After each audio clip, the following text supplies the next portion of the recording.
Сәлем достар, менің арнама қош келдіңіздер. Бүгін менімен бірге осындай баклажаннан салат дайындайық. Сіздерге де ұнайтынына сенімдімін.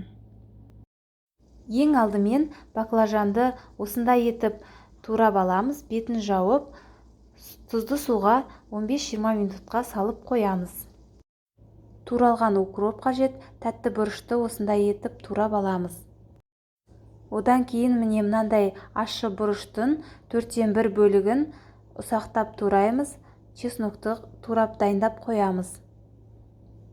Одан кейін жуаны осылай 4-ке бөліп, әр қабатын бөлек-бөлек ажыратамыз. Капустаны осылай кубиктап тураймыз, және де помидорды турап дайындап қоямыз. Сәбізді қысқа етіп үккіштен өткізіп аламыз. Содан кейін чим-чимге араластырып дайындап қоюымыз қажет. Приправасы жақсы ерігенше араластырамыз.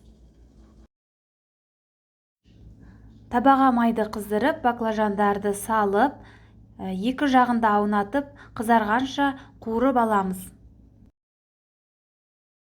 Қуырып, бәрін майдан сүзіп аламыз. Жаңағы дайындап қойған сәбіздің үстіне түсіріп аламыз.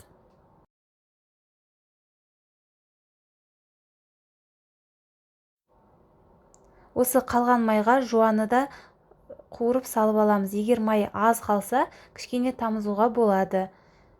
Жуаны көп қуырмаймыз. Кішкене араластырып сүзіп аламыз.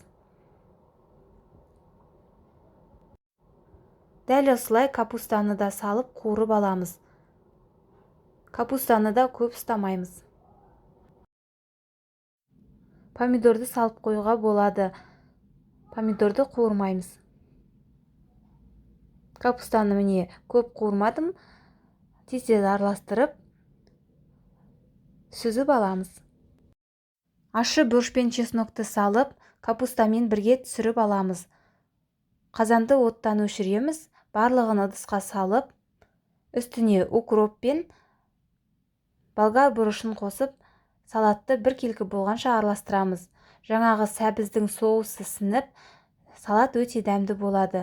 Міндетті түрде жасап көріңіздер.